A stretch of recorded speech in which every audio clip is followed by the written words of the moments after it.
this today as well.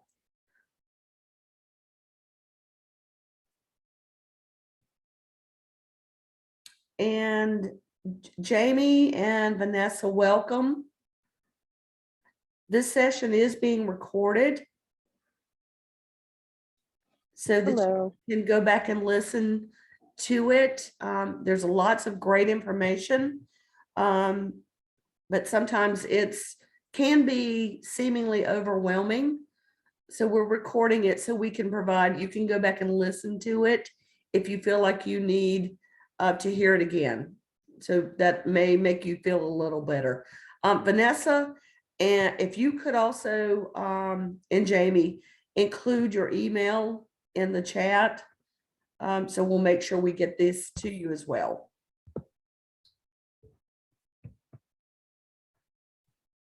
And I think both of you are muted. So just thank you, Jamie. Thank you, Vanessa.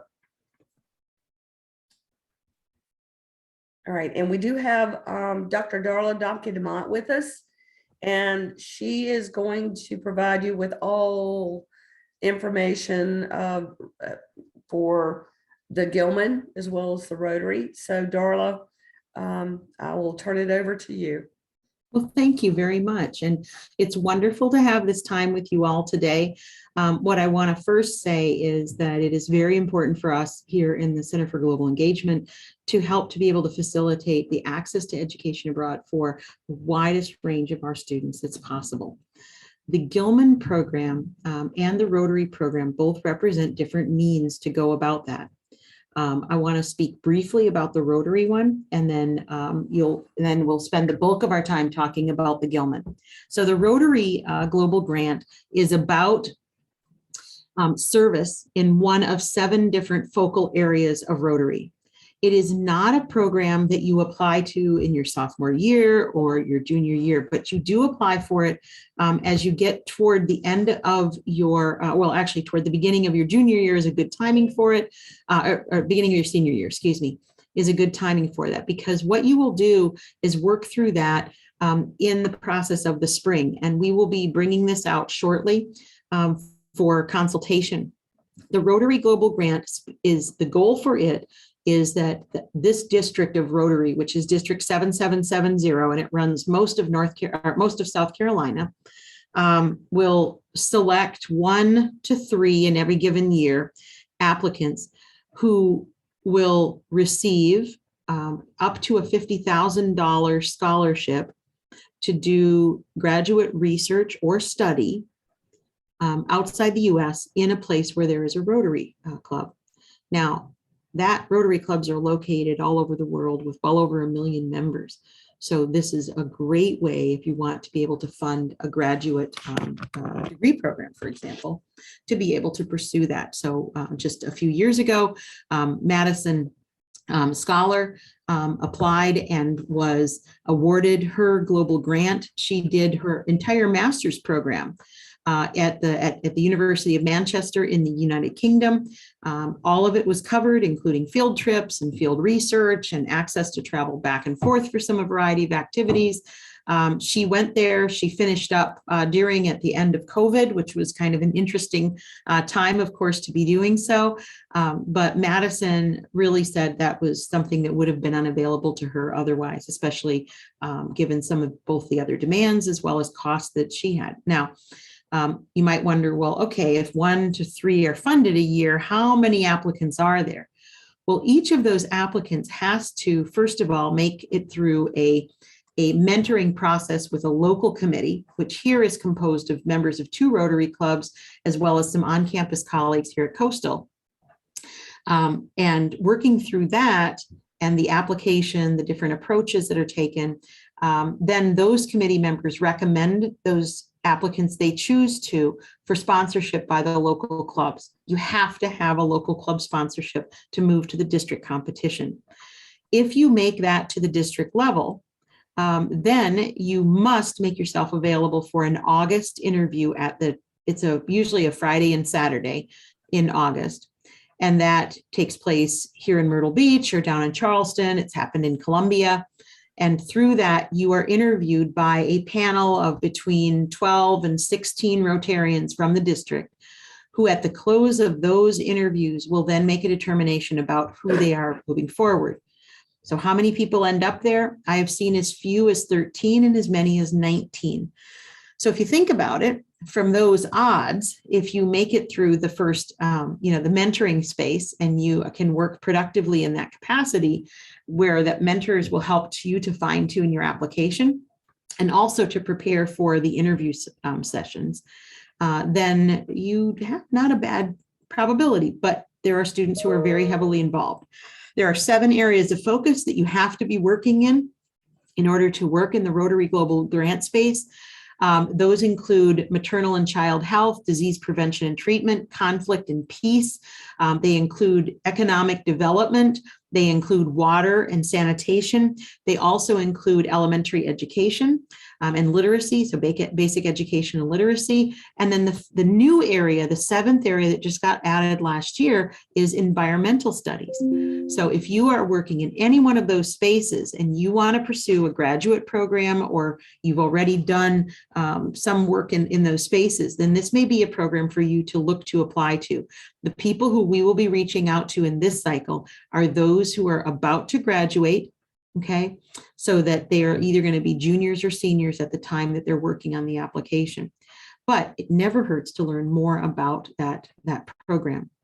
Now, the other thing that I will point out in this program is what Rotary is a group of individuals that for over the last 100 and now 17 years has been working to build and support community projects and community engagement in a variety of different ways that benefit the communities that they're in.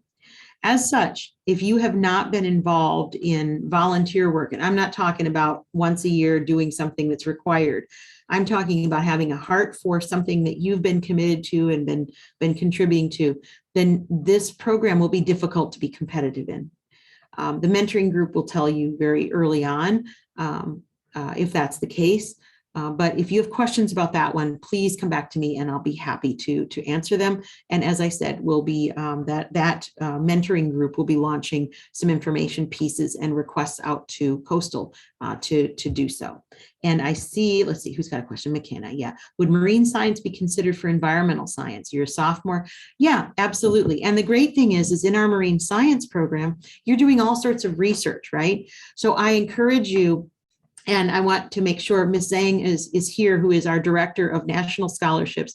And she can also provide you with a lot of great information about a variety of different scholarships to help support your work and your interests as you move forward, both in undergraduate as well as beyond.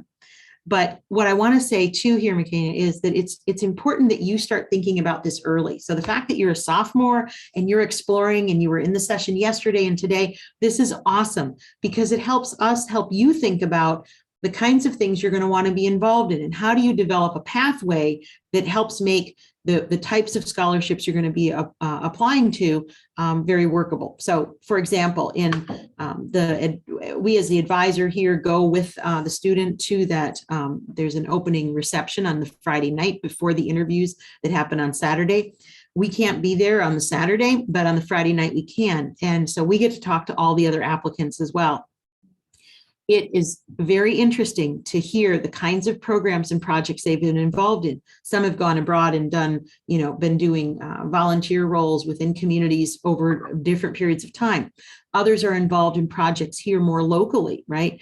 So if you think about the kinds of things that really motivate you, the things that you want to work with, and how do you want to make a difference in the world around you, then those kinds of things are certainly things that can help well position you for this. So I hope that helps to answer your question. In short, yes, is the answer, okay? Are there other questions about the Rotary one before we move on to Gilman? Anybody? I'll keep trying to keep an eyeball on the chat line as well. But I'm going to go ahead and first, before we move into the Gilman, I want to give a shout out to Ms. Judy Zhang, who is our new Director of National Scholarships and Fellowships. And she is working she has built out, for those of you who were in the meeting yesterday, you saw some of this, but boy, has she got a wonderful list of potential programs that you can apply to. And before I even turn it over to her to say a hello here to you, I want to say this. it is really important. We can't tell you what's going to be the only thing to work for you. We got to talk to you and hear what you're interested in and the kinds of things that you've done and the kinds of things you want to do. So don't be afraid to make appointments and go stop by, because that, I promise you, she will be able to tell you in pretty short order a number of, these might be some things you want to look more at. And then you can determine, yeah, not so much, or yeah, wow, who even knew, right? So please, please, please stop by, visit, set up a Zoom appointment, whatever you're comfortable with in the world of today. But let me turn this over to Judy for just a minute, and she can say, give a couple of words to you all, and then we'll move on to the Gilman. Yeah. Hi. Thanks, Darla. Hi, everybody. Makina, I think we've met before, unless someone else shares your name. Yeah, we have. But Dr. Donkey DeMont is absolutely right. To be competitive for these awards, I don't only talk about different awards that match your profile and your interest and your goals, but I talk to you about how to network and find different opportunities that make you more competitive. And that can be from community engagement to research to the leadership, whether that's on campus. And even though I'm getting to know the Coastal Carolina University better, I have, at least in the 4.5 months here, made some connections where if I don't know the answer of how you can get these opportunities, I can reach out or help you reach out to people that do. So competing for these is also a very holistic sort of approach to your education. Yeah, the application itself for the National Scholarship or funding or even a CCU opportunity is a challenge in itself, but it's not disconnected. It's very integrated in other things that you do, whether it's your academics or what you even do on the side, your other interests.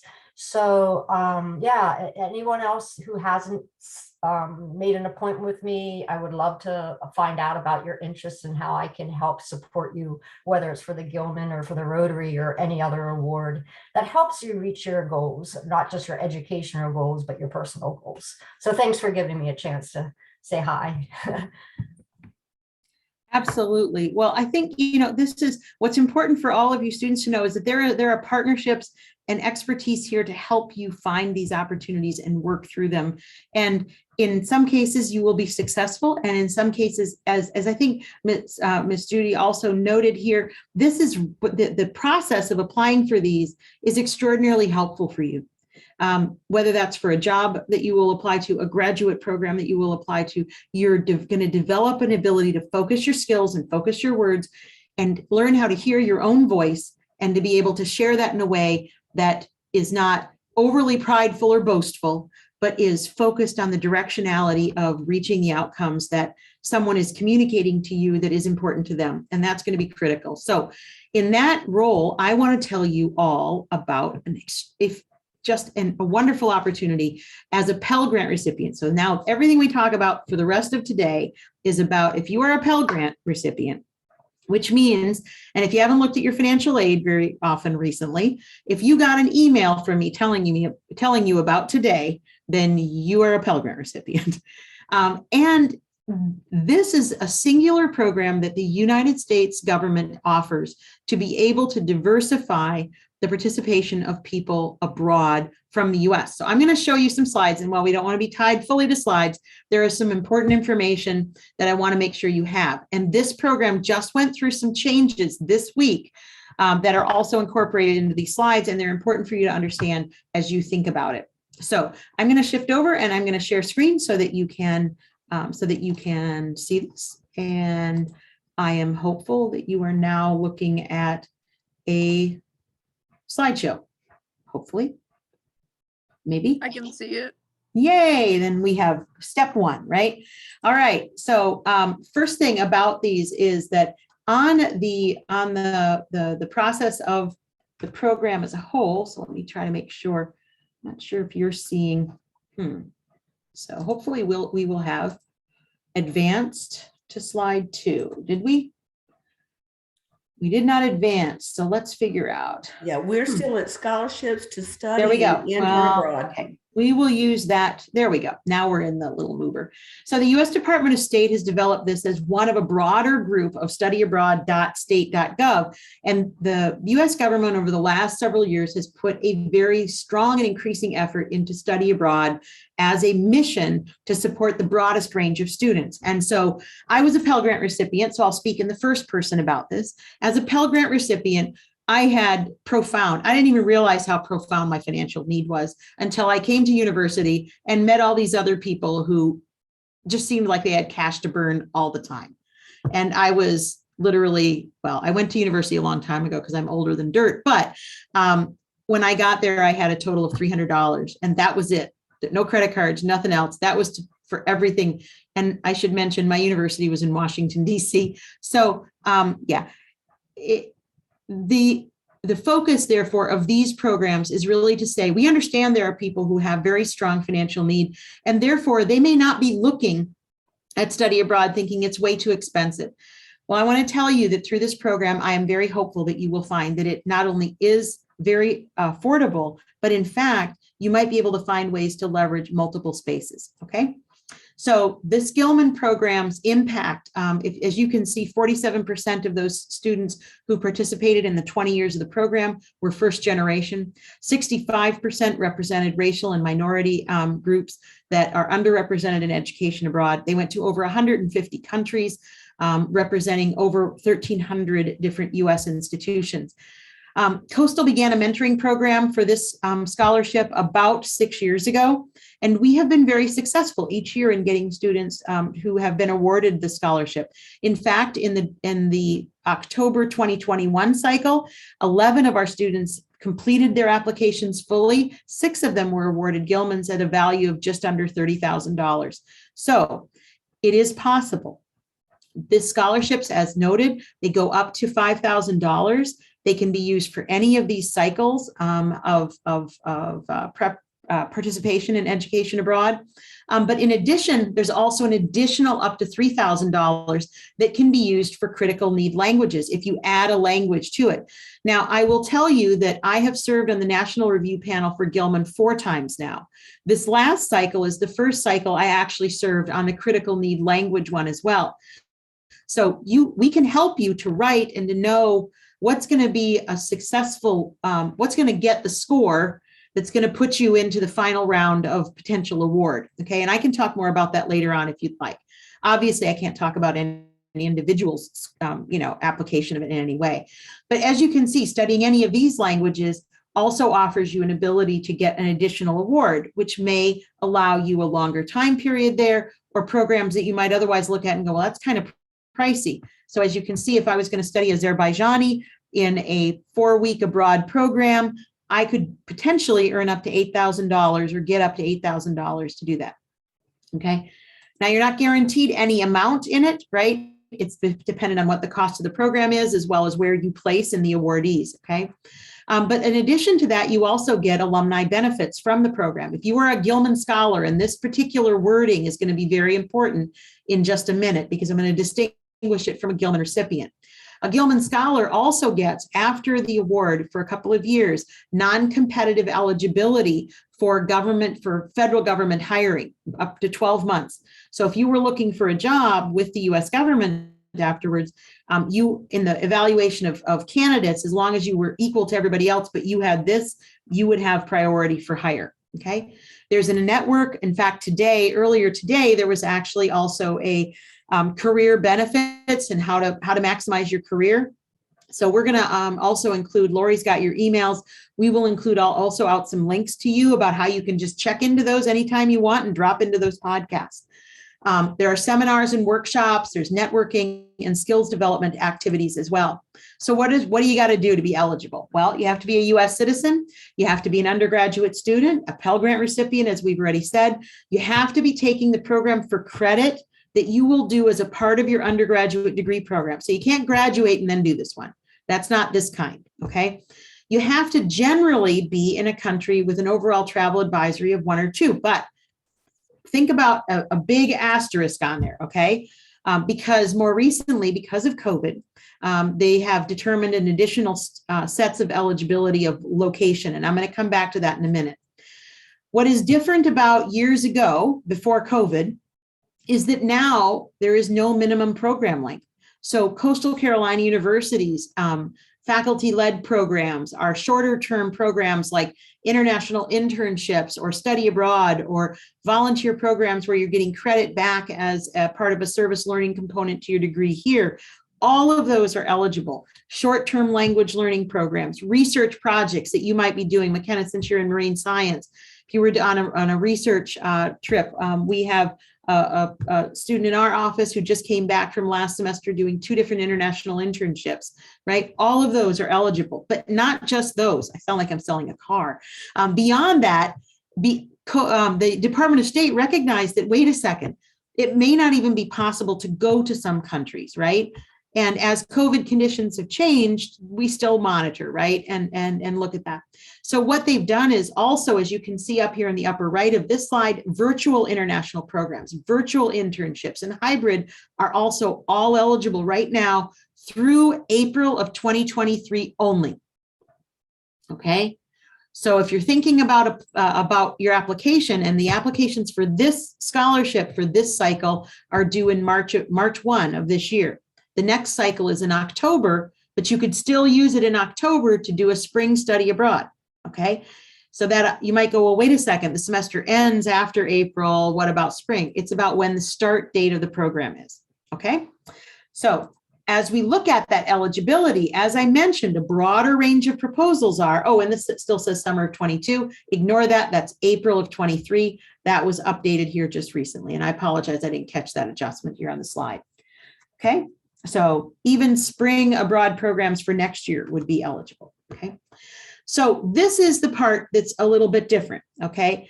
Just this week, the U.S. Department of State was looking at it because students who were awarded had to meet certain criteria and only go to certain countries that were level 3 or 4, and this was changing on every couple of weeks basis. They realized this was not a tenable place for students with really high financial need who had to also commit costs to programs before they went, right? And then go, well, you can't use your Gilman now. This is a problem. So here is the new information as of this week. They will look in programs that are level 3 or 4 only due to COVID. So if there are other problems, and you can work with us and we'll show you the U.S. Department of State travel advisories. If they have problems also that are due to crime or natural disaster or corruption or political unrest, they're not going to be an approved space, okay? But if you become a recipient, so if you're awarded in this cycle, here are some things that are interesting now to know. If you're awarded and the country that you're proposing your travel to is not level 1 or 2, so for example, Germany right now is not level 1 or 2, right? But we do have programs there. So effective February of this week, if that country is listed in one of the eligible level 3 countries on the Gilman website, then you can go and still be a Gilman scholar. This is the difference in language. You cooperate fully with your regional travel advisor. The funds are awarded. They can be used for travel, to receive support, and you get those follow-on benefits like I mentioned earlier about the alumni and so forth, right? And the US government is there in your stead to help you get out, get in, whatever. You can also change your program location, elect to participate in a credit-bearing international virtual program, defer to a later date, or decline it, and you could come back and apply in another cycle, and you would be noted as priority consideration.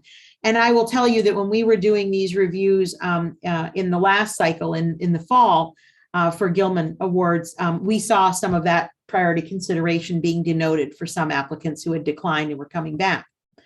So every week, the US government updates what these countries are. So this week, Taiwan appeared on that list, but 2 weeks ago, Taiwan wasn't, right? And that can change each week. So what they realized is they needed a broader range of solutions. So another adjustment this week, right? If that country is not on one of the eligible level 3 country lists, right, prior to travel, and it has a level 4 or other non-eligible level 3, then you're called a recipient. Okay, and recipient, you still cooperate with that regional travel advisor, but the funds that can be awarded for travel and for your program. So this is good, but you have to leave after this date.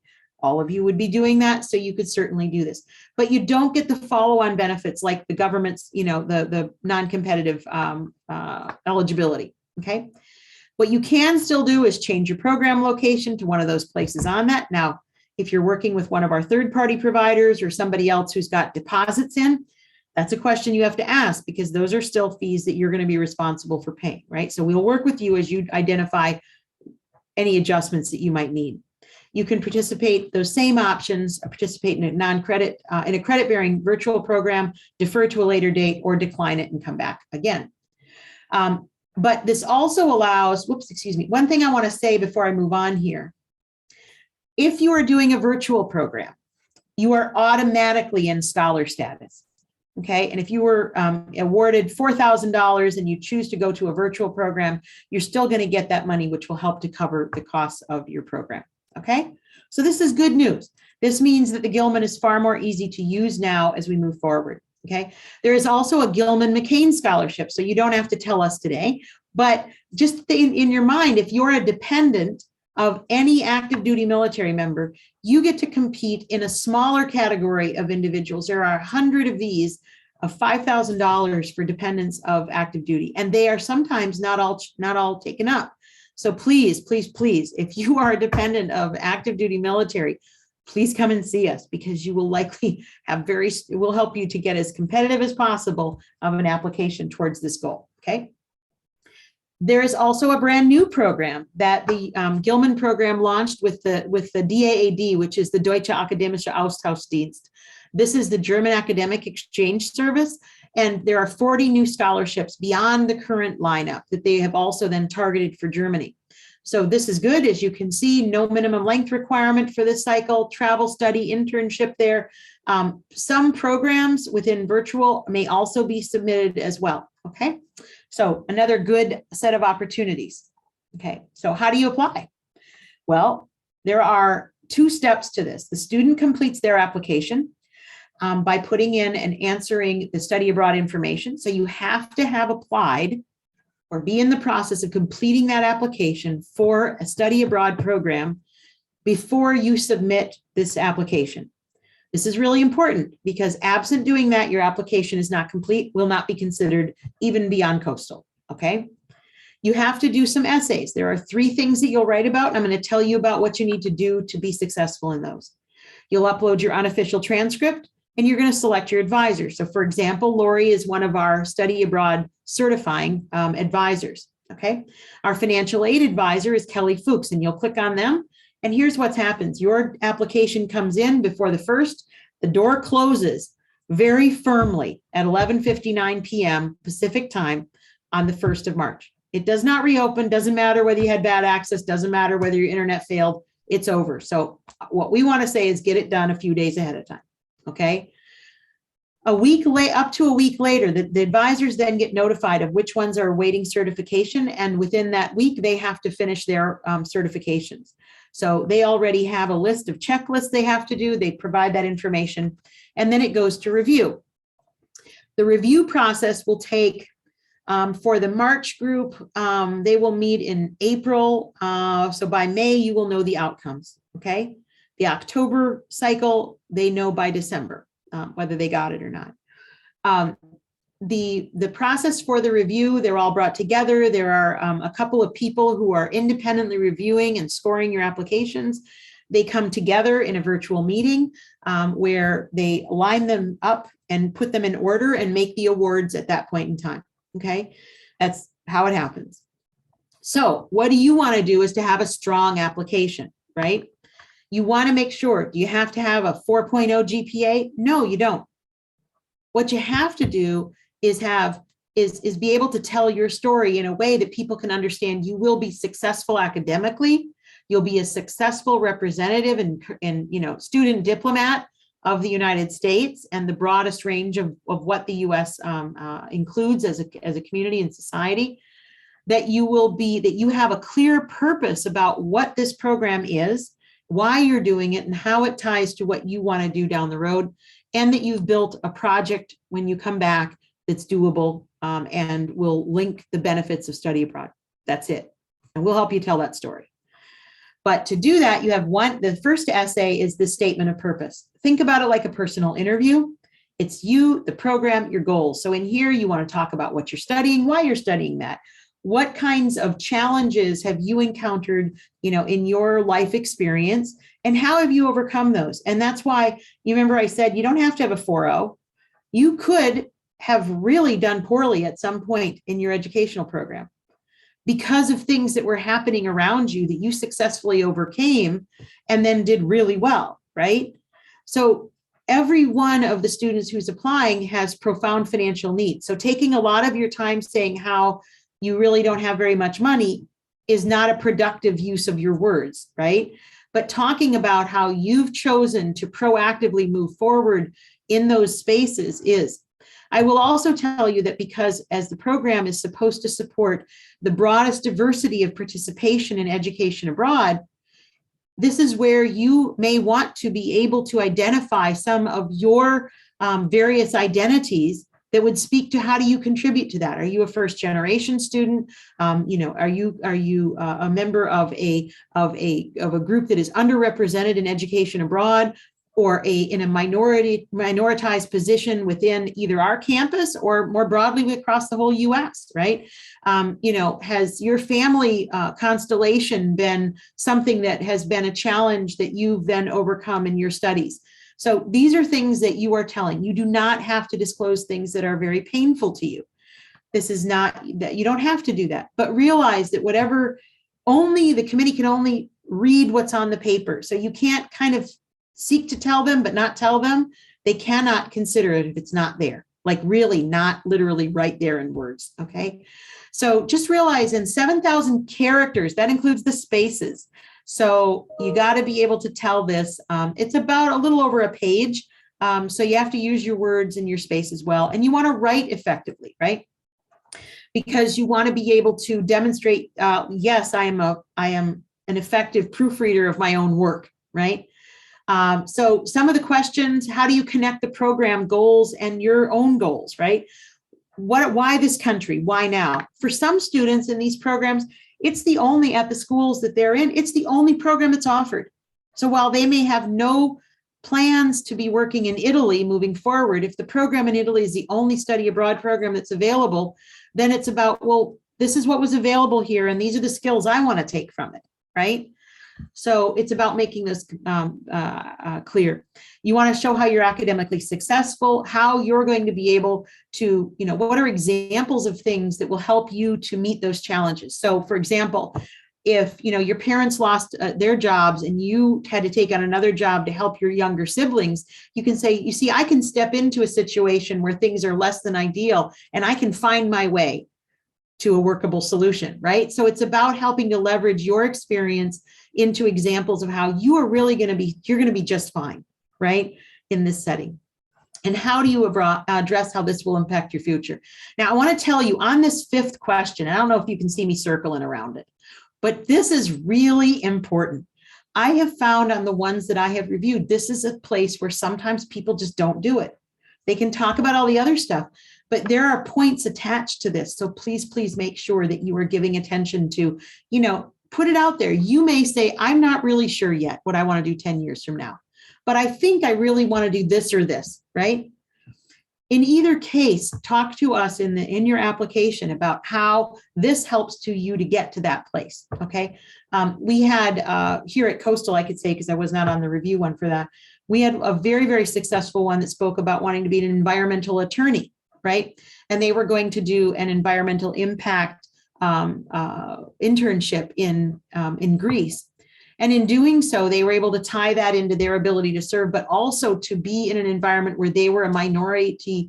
They were not speaking the majority language in that space. And they wanted to feel that tension so they could better understand when people were not in a majority space in their own setting. Do you know what I'm saying? Because that was a space that she had not been in.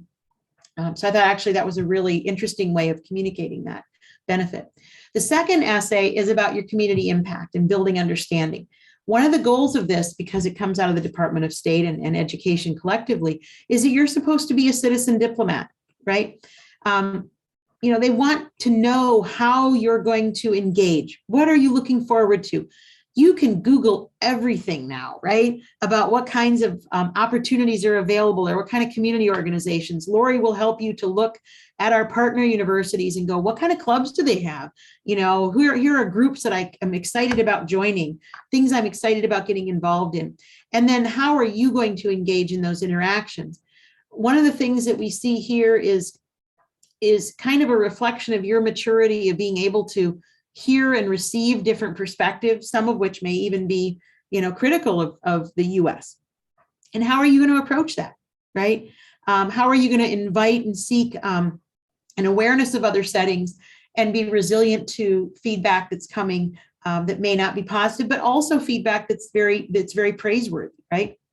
And how are you going to show that when they talk about people they've interacted with from the US, that you are flexible and resilient and curious and intellectually aware and you know, those things, okay? So questions here, how will you represent? How will you contribute to the goal of building mutual understanding? And, you know, do you discuss in your essay how you're looking for opportunities to build meaningful relationships and become engaged, right? So I'm going to go study, I'm going to go do this. That's probably not going to be so competitive as other ones that are going to say, I've looked into this and I'm super excited about joining this club. And, you know, I want to make sure I reach out, and there must be a community organization that does whatever. And I'm going to go find it. I don't know where that is now, but I'm going to look around. Do you know what I'm saying? It's okay. You don't know all the answers. You haven't been there, for heaven's sakes, you know? The third one is a follow-on service project. And the Gilman is unique in this amongst other programs in that it requires a give back, if you will, a pay it forward sort of thing. So how are you going to inspire others to study abroad? It could be here on the campus at Coastal. It could be somewhere in your community, wherever your home community is. In this broader Myrtle Beach community, Conway, et cetera, Georgetown County, et cetera, and Horry County. And what kind of plan of action do you have for putting that into play? Now, you might go, well, wait a second, what should I do? Well, I will tell you that you can Google online and find all sorts of examples of projects. But before you do that, I strongly encourage you to think about, what are ways and what are spaces that I wish I'd learned more about, or I could see where people aren't learning more about studying abroad? And start there, because that's going to be anchored in you, in your experience, right? And then, by all means, you can look at all sorts of different examples, but what you're going to put together is a project that you can do in about 6 months. Now, sometimes people overpropose, and on evaluating this particular question at the national level, sometimes you see people saying, oh, they're going to, you know, do this and shoot a movie and, you know, build this and all that. And it's like, whoa, that is a lot, right? There is no expectation that you're going to build a new Taj Mahal, okay? Or Eiffel Tower, or whatever your reference point is, right? The point here is to find a space where you can make a difference with the messaging. And then think about a creative way to deliver that. But you can do that. You can say you're going to partner with the Center for Global Engagement here. You have to talk to us, so we know that's what you're thinking, right? Or you could say, like, and McKenna, you're in marine science. You could say, well, I'm going to go visit with, you know, the chair of marine science and the whichever. You have a seas, what's it called, Beyond the Seas freshman interest group, living learning community, I think. And so, you know, you can identify any one of those spaces and say, this is what I want to do in that space, and then work towards that. So we'll help you to also craft that area. So some of the questions: does that follow-on service project increase awareness of the Gilman Scholarship and study abroad? Is it feasible? Like I said, can you really do this? Can you get it done? Or do you need a team of 60 with you, right? Do you have a detailed plan? Do you really tell us how it's going to come out? Did you incorporate what your experience is in that? And who's your intended audience? Please, please, please do not write everyone. Everyone is not the definition of an audience, right? So think of it as a target market, a section of people. Who is this at? And because it's okay that it doesn't get to everybody, right? You're trying to deliver value to a very specific group, which means you're trying to understand, what does that group need, want, not know, not have, that I can now help to bridge and show them, okay? And that's a piece that oftentimes is also left out. The Critical Need Language Award speaks to, you know, what is that? Is it something that you're, first of all, you have to be going to a place where it's predominantly spoken? How does it relate to your academic or career goals? And now in that having worked on this evaluation one now, I can say that's an area that sometimes people leave out. And what are your motivations for improving your language proficiency, academically, professionally, personally? What are you doing? What have you done to build capacity in that beyond just taking classes? Or maybe it's a language you've never taken, and that's okay too, right? Maybe it's not a language, like the Azerbaijani is not a language that we offer here at Coastal. But you might say, well, I've got this friend, I've got a pen pal, I'm doing, Rosetta Stone or whatever that happens to be, right? So what's your plan, and what have you tried to do? Or maybe you just like the literature there, right? Or the music, right? We had, people who could say, I really like the pop music. And so I've really gotten invested in Korean or Japanese or whatever, right?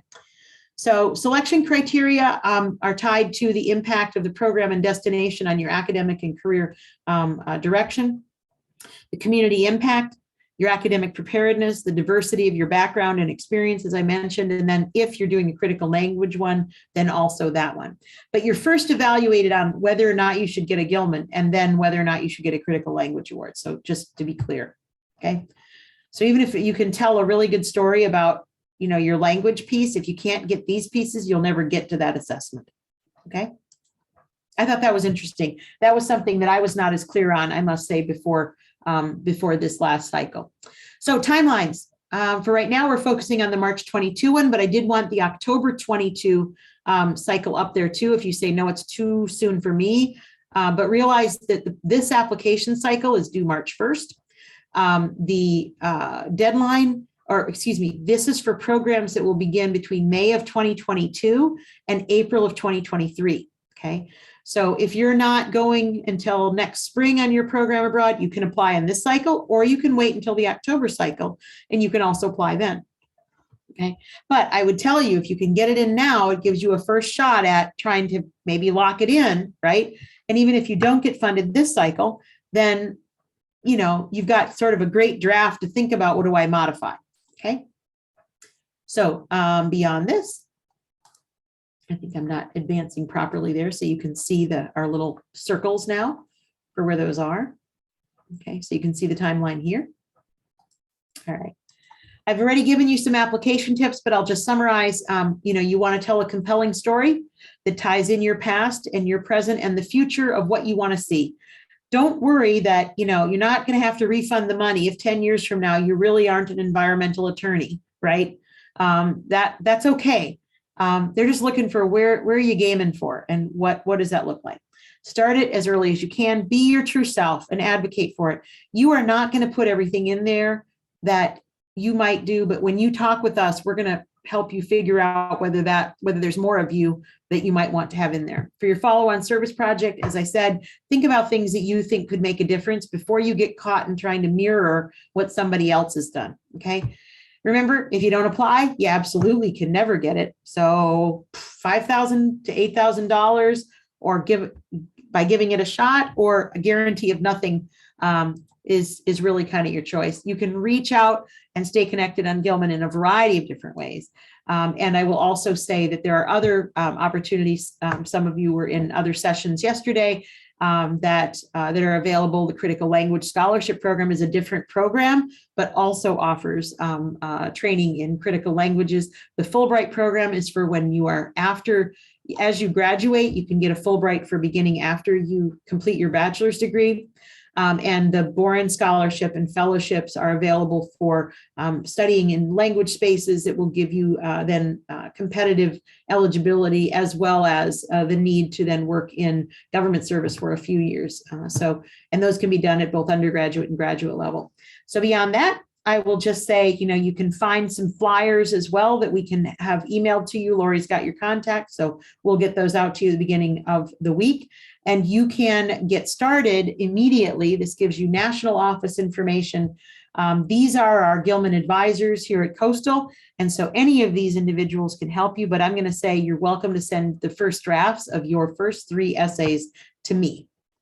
And if I'm overwhelmed, I will reach out to others as well. But if you feel more comfortable with one of the other people on here, by all means, all of us will be ready to work with you to help get your application ready. Okay. So you already can see who is me. So I will just say, again, we look forward to working with you on this, and we will take whatever questions you have. So I'm going to stop sharing. Just say, question. I have a question. Yes. So I've already been accepted to the Greece and Cyprus program, which Yeah. is this May, and it ends in June. And I'm just wondering, even if I've already had to pay for it all. So it's like, should I still apply? Yeah, Jamie, absolutely. And, Okay. and you will know, here's the challenge. And I just want to be real straightforward, right? So here's the challenge for you is you're not going to know until you could know the day before you leave for the program, right? You could know Yeah. 2 days into your program. But here's what I would offer to you, right? You've already bought in for the whatever part of it with whether you had scholarships or not, you've already paid for that. So whatever you can get back through this process is kind of nice, right? Yeah. Okay. Yeah. So whether I just wanted to make sure it wasn't like useless to apply, even though because I already had to pay a lot of money. No, it's about the start date of your program, right? So this program is eligible for anybody starting programs in May to go on. And, all of the programs that people are working on for May probably have them either already fully committed, fully paid, or on a payment cycle right now, depending on what institution they're at, right? But no, I would definitely say it is. And the other piece that I would note is that you've got very clear picture, and that program, the Greece Cyprus program. Jamie, what's your major? I'm sorry, I don't recall. Art history. Yeah. Okay. So it's an art history program. You've got security and history and the challenges of stolen art, right? That are tied into this, right? Yeah. So I think the narrative here that I'm seeing already for you is one that's going to be a very clear articulation of how every single part of this program, and your program leaders are very clear, right? With you guys already about exactly what you're going to be doing, right? So you can tie in attributes of, we're going to be over here doing this. We're going to visit this museum and do that. These are critical points that I find in reviewing these applications on the national panels that make a difference, because it says, what you're doing. You're very invested in it. You're tied to it. You understand the learning that's coming from it and how that's going to affect, your future, whether that's graduate study or professional life or both. Okay. Okay. Thank you. Yeah, absolutely. And I want to say to everybody, so the next step for you, we hope is, yep, I'm in, right?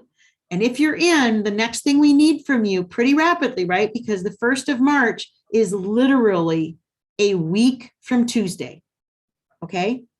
So your next step is send us drafts of those 3 essays. Okay. So we're going to get this emailed out. Lori, I think you got everybody's emails, right? I do, yes. Okay, so right after this meeting, Lori and I are going to work together to get a copy of these slides sent to you so that you have those reminders. I do not want you to go through that list of 5 questions and answer the 5 questions, okay? I want you to write a narrative that in that narrative addresses those things, okay? Does that make sense, everybody? Yes? No? Yes. Yes. Okay, that's super important, because if it looks like a mechanistic response to each one, it's going to be overlapping. It's not going to flow, right? Okay. Yeah. And separate them out. Please don't write them all in one. And please do a count at the top for your characters, not the words, but the characters, including spaces. Because that will tell me when I give you feedback, how much more can you build, or what do I got to cut? Okay. And just do it in Word Word if you can. Okay. Now you're going to start opening up your application too. Thank you, Judy. You're going to start opening up also your application on the site. So we will send you that link that says, open your application, get it going, load your unofficial transcript. You can do all that, answer the demographic questions that are on there, right? You can get that, if you will, the skeleton of your application up and ready to roll, so that we're working on these feedback points on your essays. And then you can, as we go, okay, yeah, you're good, load them up. Then you're just grabbing them and loading them in and reading back through to make sure all the parts of them got there, okay? Because the site will cut you at 7,000 spaces or characters for the first one. So you want to make sure you're done and ready to roll. and then you're dropping them in, you're hitting the button, it will say it's submitted, and then you can let us know and it will appear in our list as submitted. Okay. I have The a other, question. go ahead, Vanessa. So is the eligibility, I can't even say it, eligibility based on 21, 22, or like how does that work? Like for the Pell Grant? So you Or- have to, good question. You have to be a current recipient of the Pell Grant, okay, to be eligible to apply. So if you are getting a Pell Grant right now, you're eligible. Okay, thank you.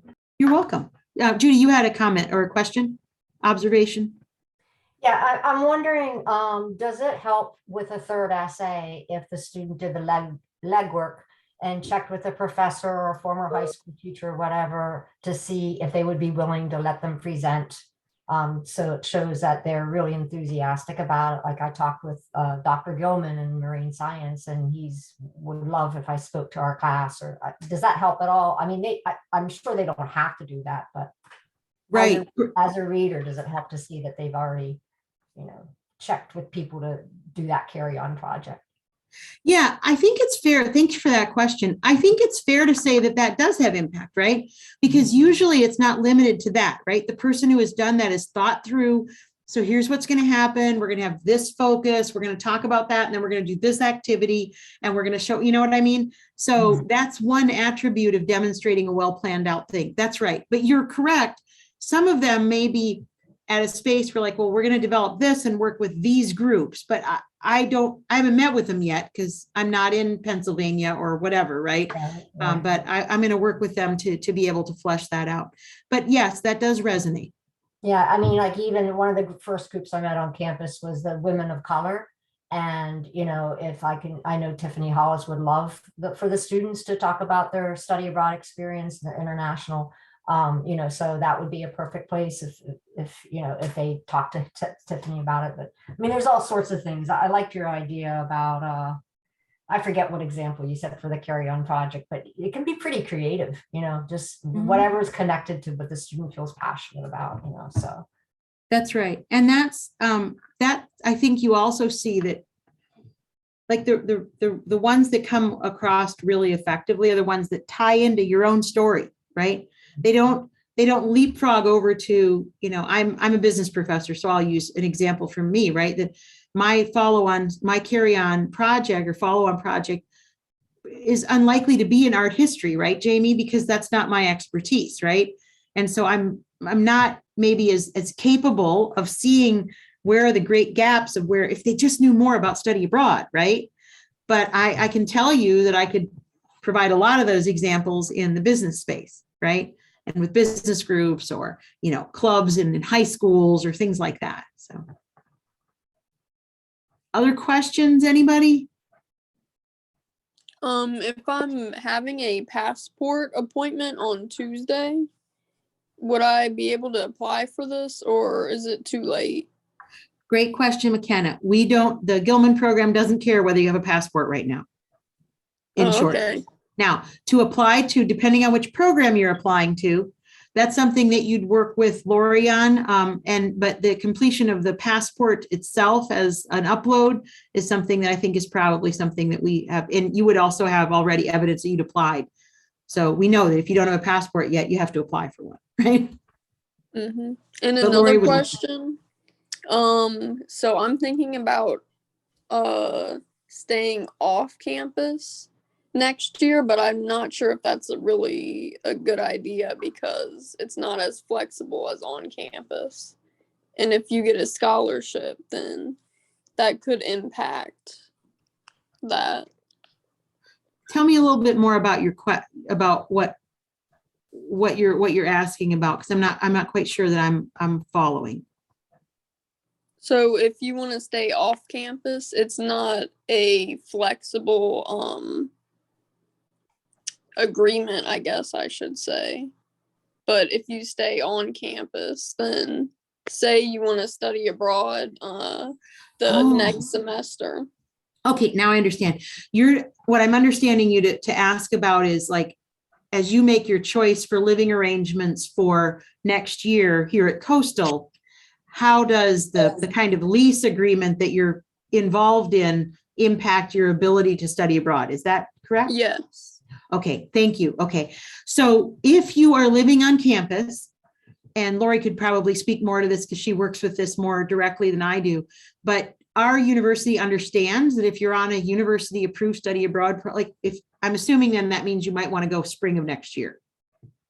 I don't want to put words in your mouth, but let's just assume that's what your desire was or your plan. Then if you were on campus housing, you would then, you have to do the whole year lease, as you know, but then you would put in a request to curtail that time period because you were participating in this program. And I don't know, Lori, do you want to speak a little bit more to that? Because you work with that more specifically than I do. Yes, thank you, Darla. McKenna, you're off campus, you probably have a lease. Now would be the time. Certainly now would be the time to approach your landlord or your leaser to find out if you can do just summer, fall, and if you can, or if you have to do a contract in spring, if you were looking to do an education abroad program in spring of 23. Finding, maybe if you're off campus, finding someone else to take on your lease while you're abroad is something that our students have done as well.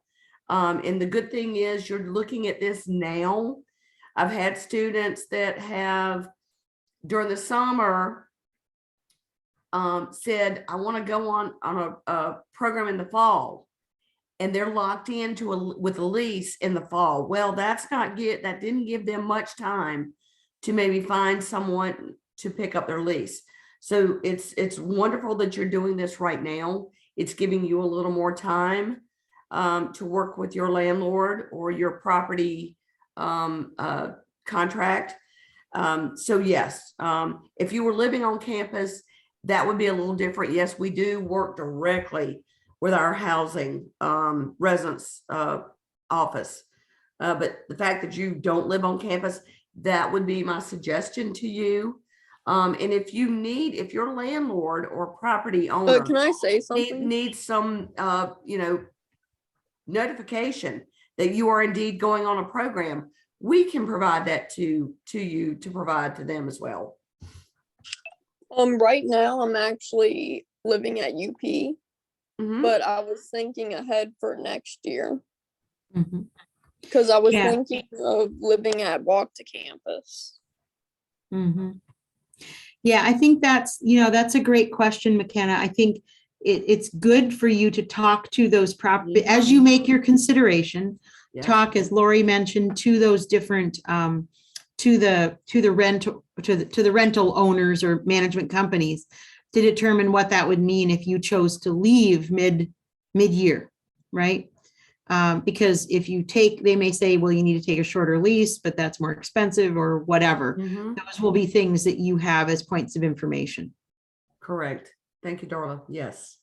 Yeah, I mean, because it is important, as much as Lori mentions, that we can certainly provide you a letter. We have no ability to intervene in the financial and legal arrangement you make with an external housing relationship, right?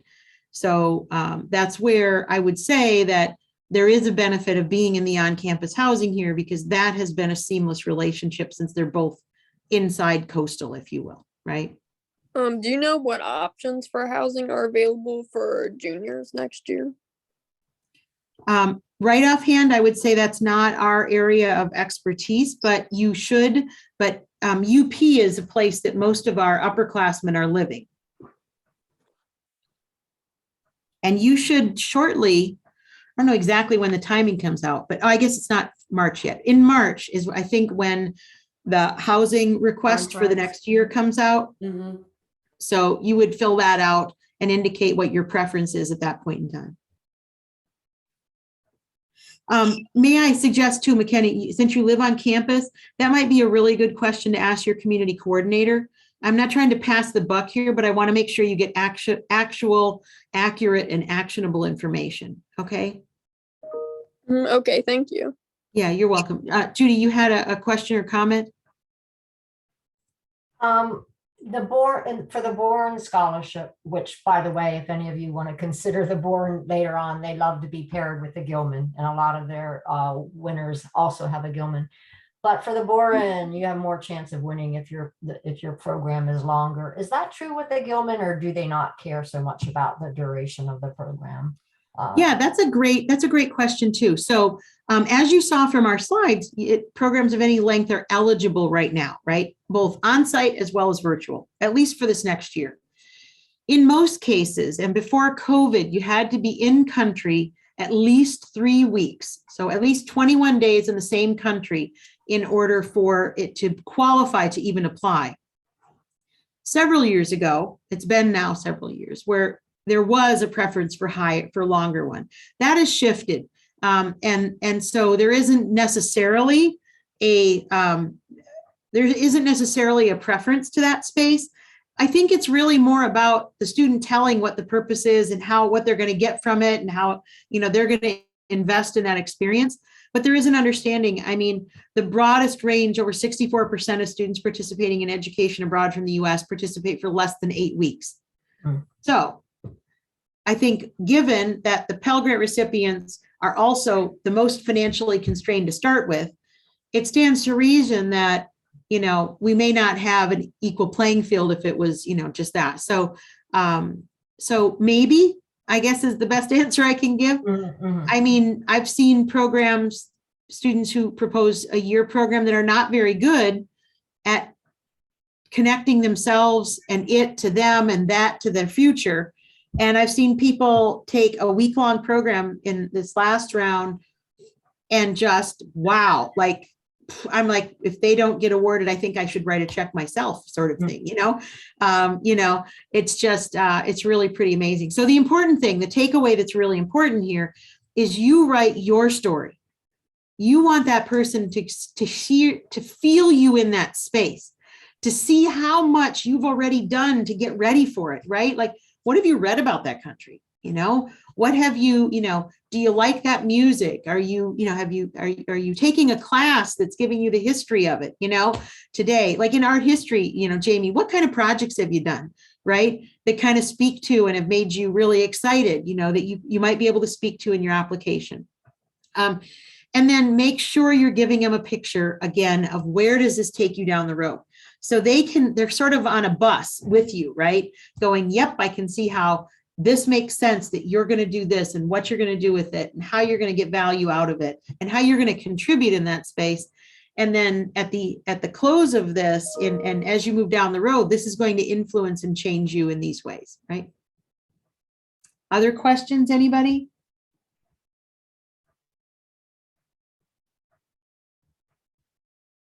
Okay, I have well, one real quick one. Just sure. It was just a question about the level advisory, because when I started to look at the beginnings of the application last night, and when I checked, Cyprus and Greece were both out of 4. So I just wanted to make sure I could still put that in. Yeah, they're both at 4s because of that framing that we were just talking about, right? So Okay. because they are, so in those cases, and I'm going to pull up the list here to show you. So give me just a second while I pull that up. But essentially, there's a very, very narrow list of the level 3s that they have right now.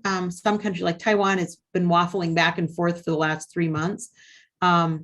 So what's important is that you understand, now that they've made it that you can be a recipient, right? This is super important. Okay, so 2 things here. One, here's my email so you have it directly. I know, Jamie, I've already seen emails from you, so just keep the stuff coming. And let me just pull this up really quick so that I can show you what the current country lists are. There we go.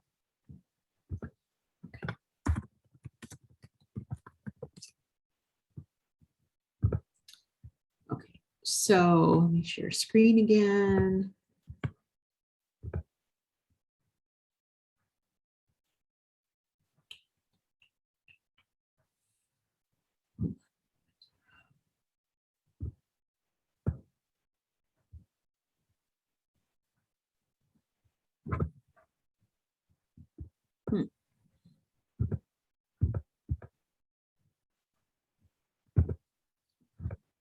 having trouble with that one.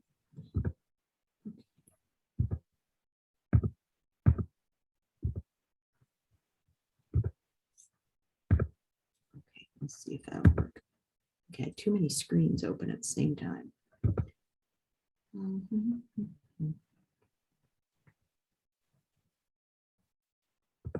let's take here and I'll hopefully get you there from it. Okay, can you see my desktop basically? Yes.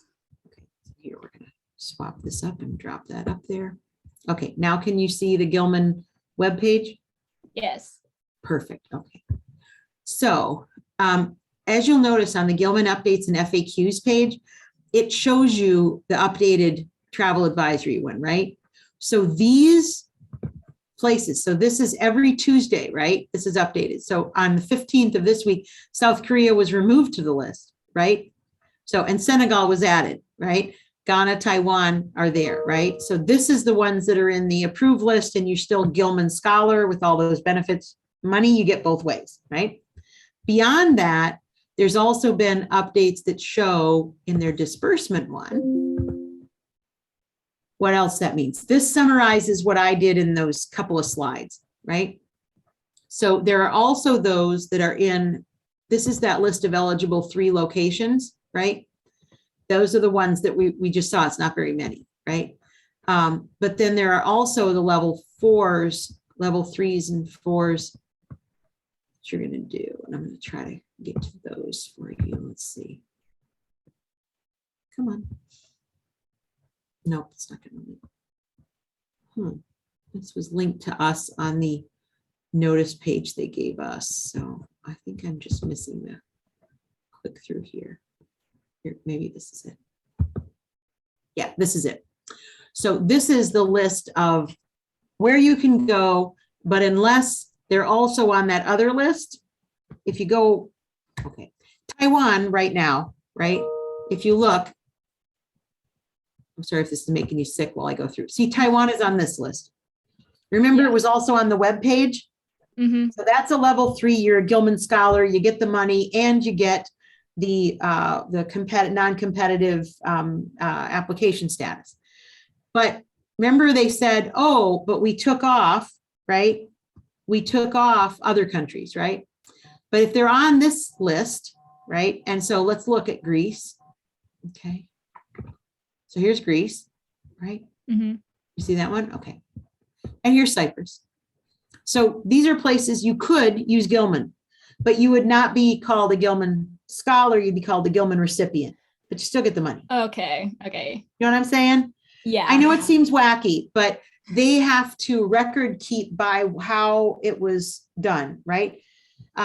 So as a Gilman recipient, the US government isn't sort of tracking you as a US government traveler. You're traveling as a private citizen. You're still covered by our international travel insurance and by all the protocols that we put into play with our program leaders here at Coastal. So no worries. It's not like you're there by yourself and no one cares. Okay. Okay. Thank you. Yeah, you're welcome. I know it's a little complex. I was super excited that they actually had a webinar for all of us advisors yesterday to make sure that we were wrapping our heads around it properly. But ultimately what they're doing is if you can get awarded, then they're making it possible for you actually to use the funds, which is, of course, again, I was a Pell Grant recipient and that would have been the news I wanted to hear. Like, great. So I could actually use the money. Any other questions, anybody? Observations? I'm going to stop sharing here. Okay. I'm sorry, just one more, and I feel kind of thick-headed with the No, new no, not at Gilman all. news. But so the countries where the students can still be considered recipients, does Coastal Carolina it's still okay with Coastal Carolina if they travel to those countries? Yeah, so every program, every student who is applying to study abroad goes through the International Travel Risk Management Group, Okay. right? Yeah. And so all of our short-term programs have already been through that process and been approved, right? Okay. But if they're applying to go to other places that are not amongst our faculty led, then they would apply for that program through Lori. Lori would help to facilitate them getting their information to the committee so the committee could review it and determine whether or not that was going to be possible. So wherever So- they are, travel. Okay. Yeah, so my answer is not a yes or no. It's Right. well, there's a process for determining that, Okay. and they would okay, go through that, right? Okay, thanks. for There, clarifying. and I Judy, do have another question. and Judy and all, there is a form that is on our website that we will direct students to complete. So that's the first step in the, as Darla mentioned, the risk management travel committee approval. So there's a Okay. form, and students will complete that to start the process. Yeah, Okay. and for the students on the short-term programs, Whitney would work together with them on that, Dr. Morrison. For the students on the longer term or the international internship programs, Lori would work with them to help facilitate that as And well. since the first step of the Gilman is to choose the study abroad program, they would be doing that simultaneously as filling out that form at the same time. Is that right? No, they would first apply. It's a great question. They would apply for the program, going through the apply to the program process. Okay. They would complete the Gilman so that they can get that out in time. Mhm. And then that, once they've completed those steps and Lori has worked with that program and determined whether that student is even accepted in that program, right? We would then help them to go through that process. That committee meets the first and third Tuesdays of every month. And so, yeah. Okay. Thank you. I did have a question. I don't know if you can answer this. If it is the accredited program, like I wanted to do the like Haiyu scholarship to study abroad in Taiwan. And you have to like apply to the institution and then apply through like the scholarship with acceptance already to whatever program you're doing.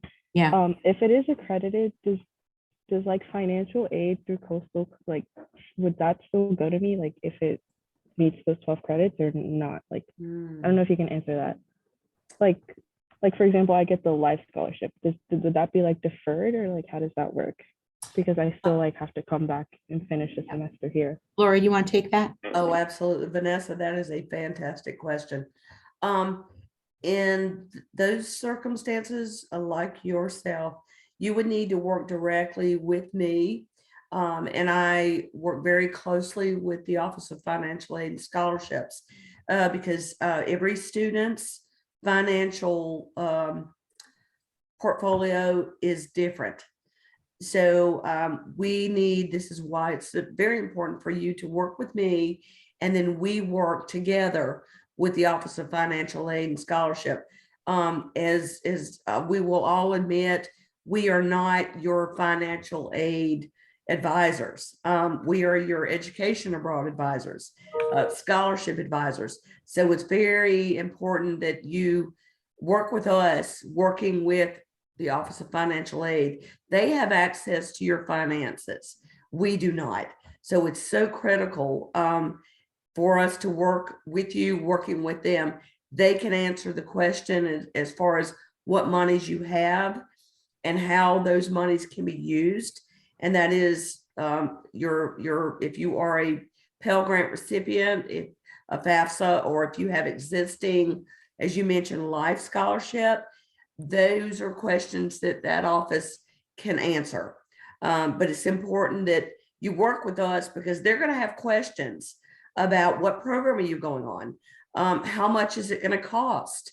Are you going to be earning credit towards your degree?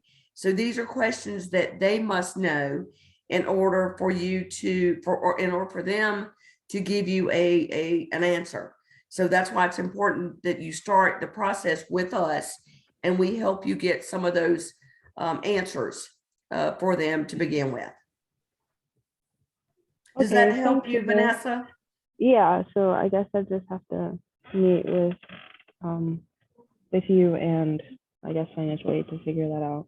Yeah, you're going to please start with me. If you're doing a semester program or a short-term third party or an international internship, yes, please start with me. Because if you go to financial aid and they're going to ask you questions, they're going to direct you right back to our office. So we want to start with us. You want to start with us, so that they have the answers that they need to help you moving forward. Yeah, I think that's the core of this, is that the way that the key takeaway here is there are rules relating to all the parts of your the resources that you have in your financial aid award, that are tied to specific criteria for each one of them. Lori will have to give you access to what is the financial need of this particular program, and you'll have to have some idea about how closely the courses that you would take in that program, or the internship or the experience you would have, will fulfill requirements for your degree program here, so that when you get to financial aid, they'll be able to better help you understand how those different criteria that affect each one of the awards you have, how might they apply, right? And that will give you more information, much like the question that McKenna raised earlier about working with different housing solutions, right? Each one of them has different rules. So it's important that you're aware of just what are the rules if you make this choice versus something else, okay? Okay, thank you. Very good. Well, so we're going to, I think, close out here then. And we will actually, can you guys all download if I drop this set of slides in here right now? I believe we already got it emailed, so, I mean. Okay, very good. All right. Well, we will look forward to seeing your first drafts and working with you over the course of the next week to bring those to fruition, okay? Please do look at what the education abroad programs are that you're looking at. Jamie, you already got yours locked in, so you're done. You can start writing.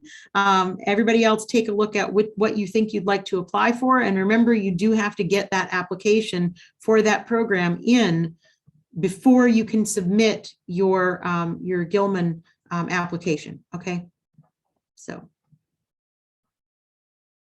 All right. Well, thank you, everyone. Hope that this was helpful and informative for you, and we'll look forward to seeing more information from you. Take care. Have a good afternoon. Thank you. everyone. Thank you. Bye-bye. Great, thank you.